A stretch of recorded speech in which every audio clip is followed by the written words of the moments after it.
तो नमस्ते दोस्तों, आप लोग का स्वागत है हमारे यूट्यूब चैनल पर। और आज जो है ज़बरदस्त वैकेंसी की बात करेंगे और ये वैकेंसी आपको CSIR के द्वारा इसमें आई हुई है और आई हुई है आपका JSA की और स्टेनो की आई हुई है। तो चलिए इसी पे शुरुआत करते हैं।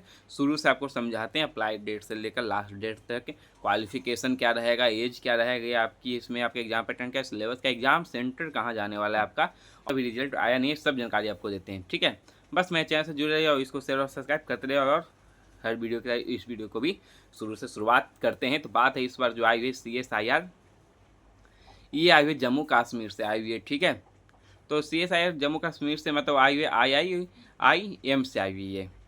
तो जम्मू कश्मीर एक CSIR के बात बता देते हैं आपको कि ये जहाँ से वैकेंसी आती है। जैसे इससे पहले एक वीडियो बनाए थे CSIR टाटा की आई हुई थी। ठीक है, दिल्ली की आई हुई है, लखनऊ की सब वीडियो बन चुकी है, गोवा से आई हुई थी। तो ये आप जान जाइए कि जहाँ से वैकेंसी जब आती है, जिस विभाग से वैकेंसी आती है, एग्जाम सेंटर आपका वहीं रहता है। पहला फर्स्ट क्वेश्चन आपका ये है, इसमें आप कन्फ्यूजन होने की बात नहीं है। और इसलिए क्योंकि ये नोटिफिकेशन में ये दिया नहीं है कि एग्जाम सेंटर कहाँ रहेगा, तो इसलिए बोल रहे हैं आपको कि इसका एग्ज़ाम सेंटर जहाँ से निकलती है वैकेंसी, एग्ज़ाम सेंटर आपका वहीं रहता है। ठीक है, तो इस बार जम्मू कश्मीर से आई हुई है, तो जम्मू कश्मीर आपका एग्ज़ाम सेंटर रहने वाला है। तो IIM मतलब आपको बता दें Indian institute of integrative medicine से यहाँ आई हुई है। और तो स्टार्ट डेट यहाँ बता दें, तो स्टार्ट डेट 17 मई से हो चुका था। तो वीडियो बनाने में लेट कर दिया और 13 जून लास्ट डेट है। लिंक आपको डिस्क्रिप्शन के नीचे मिल जाएगा। अप्लाई आप खुद कर सकते हो, मोबाइल से ही कर सकते हो और कहीं जाने की ज़रूरत भी नहीं है। और यहाँ बता दें कि यहाँ जो है आपका बोल क्या रहा है कि एग्ज़ाम डेट भी यहाँ दे दिया गया है कि एग्ज़ाम डेट आपका जो होगा CBT एग्ज़ाम डेट, वो आपका जो है 18 तारीख मतलब कि जून में ले लिया जाएगा। और जुलाई में आपका जो है रिटन टेस्ट सब जो होगा, कंप्यूटर टेस्ट सब, स्किल टेस्ट सब ले लिया जाए। तो आगे सब दिखाते हैं आपको। तो बात है कि कौन कौन सी पोस्ट है। एक JSA की आई हुई है, जूनियर सेक्रेटरी असिस्टेंट की आई हुई है, एक स्टेनोग्राफर की आई हुई है। तो JSA की बात करें तो टोटल मिला के सीट इसमें 7 रखी गई है, सबको कैटेगरी वाइज बांट दिया गया है। और वही बात करें स्टेनो की, तो इसमें 3 सीट रखी गई है, उसको भी जनरल का एक, OBC का एक और EWS का एक सीट रखा गया है। और दोनों का क्वालिफिकेशन की यहाँ बात करें तो क्वालिफिकेशन 12th पास मांगा जा रहा है और एज 18 से 27 साल एज रखी गई है। और स्टेनो के लिए 28 साल रखी गई है। JSA वालों के लिए अब यहाँ बात कर लें कि जो एज रिलैक्सेशन जो रहता है वो आपका इसमें रहेगा, मतलब OBC का 3 साल का, SC ST का 5 साल का, वो इसमें रहने वाला है। तो आप 5 साल आप एज जोड़ सकते हो। 12th पास किसी भी स्ट्रीम से, मतलब साइंस, आर्ट्स, कॉमर्स वाले भी इसे अप्लाई कर सकते हैं। और सैलरी की बात कर लें तो यदि आप JSA की अब तैयारी कर रहे हो तो उसके लिए आपको सैलरी होनी चाहिए लेवल 2 की रहती है और 19,000 मतलब 20,000 से सैलरी आपकी स्टार्ट रहती है और 64,000 तक रहने वाली है।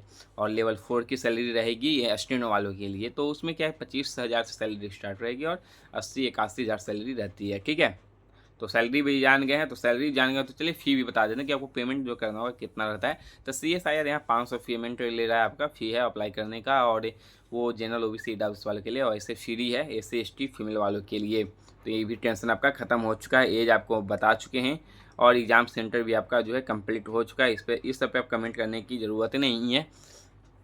एक डेट आपको और बता दें कि यदि अप्लाई नहीं किया तो कर लें। CSIR जमशेदपुर से भी आई हुई है। तो और यहाँ बता दें कि उसका लास्ट डेट कुछ लगता है अब नज़दीक ही होगा, 30 तक ही लास्ट डेट था। ये नोटिस देना जरूरी है, शायद अभी जो देख रहे होंगे तो वो जान गए होंगे, तो उस पर भी सर्च कर सकते हैं। और सबका CSIR का जो है सबका एग्ज़ाम पैटर्न एक ही है।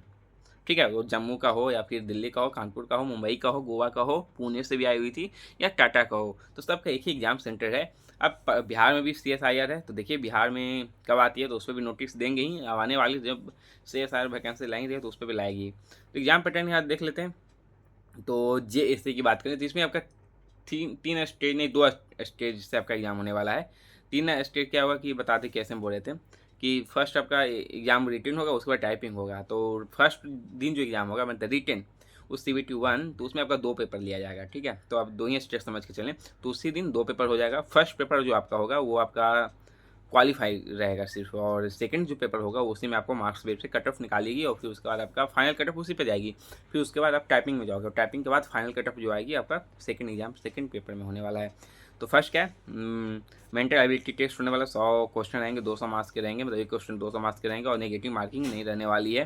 तो ये नेगेटिव पास होना है, 90 मिनट आपको टाइम दिया जाएगा, सिर्फ पास होना है, क्वालिफाई कर देना है, कोई मार्क्स इसमें नहीं छूटेगा। चलिए यहीं पेपर 2 की हम बात कर लेते हैं। पेपर 2 में 1 घंटा टाइम दिया जाएगा, जिसमें कि जीएस से आपका 50 क्वेश्चन होंगे, इंग्लिश से 50 क्वेश्चन होंगे, और एक क्वेश्चन इसमें 3 मार्क्स दिया जा रहा है। ठीक है, पेपर 1 में 2 था, लेकिन इसमें 3 मार्क्स दिया जा रहा है। मतलब कि जीके से आपका 50 क्वेश्चन 150 मार्क्स के रहेंगे, और इंग्लिश में 50 क्वेश्चन 150 मार्क्स के आपके रहने वाले हैं। नेगेटिव मार्क की इसमें रहेगी 3 मार्क्स, मतलब एक गलत पे 1 मार्क्स आपका काट लिया जाएगा, और इसमें जो है फाइनल कटर आपको इसी से जाने वाली है। तो फाइनल कटर मतलब 300 मार्क्स के टोटल हो गए। ठीक है, 300 मार्क्स में से आप फाइनल कट ऑफ अब जो वो आएगा कट ऑफ आपको देखना ही पड़ेगा।